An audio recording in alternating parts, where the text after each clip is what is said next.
యాక్చువల్‌గా నిన్న నేను దీని మీద వీడియో చేశాను. సో, ఇప్పుడు కొత్తగా కొన్ని విషయాలు బయటకొచ్చాయి. ఈ విషయాలు మాట్లాడుకుందాం. ఎందుకంటే, ఈ వినూత కోట అనే అమ్మాయి అక్కడ జనసేన నేతగా ఉంది. 2019లో కాళహస్తిలో ఎమ్మెల్యేగా పోటీ చేసి ఓడిపోయింది. హ్మ్. ఆమెకు ప్రధానంగా బొజ్జల సుధీర్ రెడ్డికి, ఆమెకి గొడవలున్నాయని చెప్తున్నారు. ఆమెకి, ఆమె భర్త చంద్రబాబుకి ఇద్దరికి గొడవలున్నాయని చెప్తున్నారు. ఈ నేపథ్యంలో బొజ్జల సుధీర్ రెడ్డి ఇతన్ని చంపించి ఈమె మీద తోసేసాడని గూడా కొన్ని పోస్టులు నేను చూసాను. హ్మ్. ఆమె గూడా పోలీసులు ఆమెను తీసుకెళ్ళేటప్పుడు ఆమె మీడియాతో ఏం మాట్లాడారంటే, కొంతమంది రాజకీయంగా మమ్మల్ని ఇరికించడానికి, దెబ్బతీయడానికే ఇది ఇలా చేశారు. అన్ని విషయాలు బయటకి త్వరలోనే వస్తాయని ఆహ్, ఆమె చెప్పింది. వాళ్ళ భర్త గూడా సేమ్ డైలాగ్ చెప్పాడు. అయితే వీళ్ళని అక్కడ చెన్నై పోలీసులైతే కేసులో అరెస్ట్ చేసి కోర్టుకి పెట్టారు. ఈ నేపథ్యంలో కన్ఫెషన్ రిపోర్ట్ బయటకొచ్చింది. ఈమె కన్ఫెస్ చేసింది అని ఒక రిపోర్ట్ అయితే బయటకొచ్చింది. దాన్ని అథెంటిక్‌గా పోలీసులైతే చెప్పలేదు. చెన్నై కమిషనర్ అరుణ్ ఆహ్, ప్రెస్ మీట్ గూడా తమిళ్‌లో ఉంది. నాకు తమిళొచ్చు. నేను చూసాను ఆ వీడియో.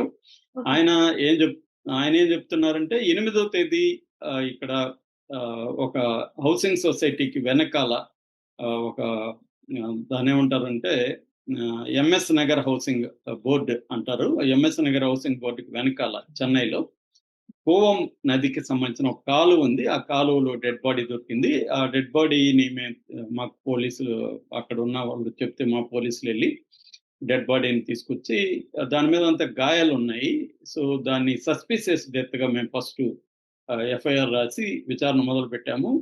గాయాలున్నాయి కాబట్టి ఇది హత్య అయ్యుండే అవకాశం ఉందనుకోని మేము అక్కడ సీసీటీవీలు చూస్తే ఒక కారు అక్కడికొచ్చి డెడ్ బాడీని కారులోంచి తీసి బయట పడేసినట్టుగా మాకు అర్థమైంది.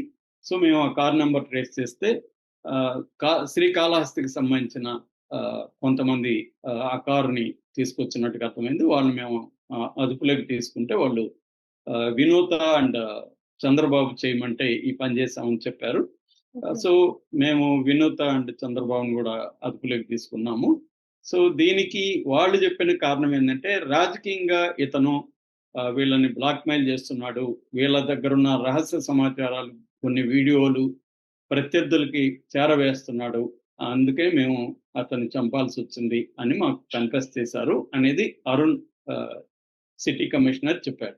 హ్మ్. అయితే మనకి అనఫిషియల్‌గా అందుతున్న సమాచారం ఏందంటే, ఈమెకు అతనికి మధ్య ఒక సన్నిహిత సంబంధాలు. అది మరి అఫైరా లేకపోతే ఏంటని తెలీదు. ఫోటోలు అవన్నీ చూస్తే కూడా చాలా సన్నిహితంగానే అతను కూర్చొనున్నాడు.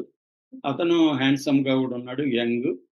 రెండోది ఈమె దగ్గర చాలా కాలం నుంచి డ్రైవర్‌గా గాకుండా అన్ని అంటే వ్యక్తిగత సహాయకుడుగా, ఆహ్, సలహాదారుగా అలాగా పనిజేస్తున్నాడు. ఓకే. అతను సో, అతనికి ఈమెకి మేమేమన్నా మధ్య ఏమన్నా నడిచి ఆ వీడియోలో అతను బయట పెట్టడానికి ట్రై జేస్తే ఆహ్, బ్లాక్‌మెయిల్ చేసాడా? లేకపోతే త తనకున్న రాజకీయ శత్రువులు ఆ వీడియోల్ని తమకి ఇవ్వమని అడిగారా? హ్మ్. సో, దాంట్లో ఇతనుంటే మనకి పొలిటికల్ కెరియర్ పాడవుతుంది అని వీళ్ళు ప్లాన్ చేసి చంపేసారా? అనే ఒక డౌట్‌లయితే ఇప్పుడు వస్తున్నాయి. మీ కన్ఫైన్డ్ రిపోర్ట్‌లో కూడా ఉందని చెప్తున్నారు. కానీ కన్ఫైన్డ్ రిపోర్ట్ అఫీషియల్‌గా అయితే రిలీజ్ చేయలేదు. ఏదేమైనా ఈ వార్త అయితే ఇప్పుడు వైరల్ అవుతుంది. సో, ఇప్పటి వరకైతే 5 మందిని అరెస్ట్ చేశారు. వినూత కోట అక్కడ వీళ్ళు రెగ్యులర్‌గా ఎళ్తుంటారు కాబట్టి అక్కడ కాలువలో పడేస్తే ఇబ్బంది లేదని పడేశారని చెప్తున్నారు. మరోవైపు ఈమె వీర మహిళ చాలా వీడియోలు ఆమెవి ఇప్పుడు బయటకొచ్చాయి. జగన్ ఫ్యామిలీ గురించి, జగన్ వాళ్ళ ఫ్యామిలీలో ఉండే అఫైర్స్ గురించి ఇవన్నీ కూడా మాట్లాడుతుంది. రోజా గురించి కూడా చాలా మాట్లాడుతుంది. ఇంత మాట్లాడి ఇన్ని నీతులు చెప్తున్న ఆవిడ తన సొంత డ్రైవర్‌ని ఇంత దారుణంగా చంపేసింది. ఆ డ్రైవర్‌కి కూడా చిన్నప్పుడే తల్లి, తండ్రి చనిపోయారు. సిస్టర్ మాత్రమే ఉంది. సిస్టర్‌కి మ్యారేజ్ అయింది. అతనికి ఎవరూ లేరు.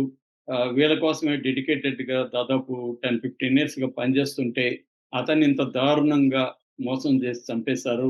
చిత్రహింసలు పెట్టి, బాడీ అంతా గాయాలున్నాయి. అతను ఎంత హింసించారో తెలుస్తా ఉంది. సో, ఇంత దారుణంగా చంపితే పవన్ కళ్యాణ్ జస్ట్ సస్పెండ్ చేసి చేతులు దులుపుకున్నాడు తప్ప దీని మీద మాట్లాడలేదు.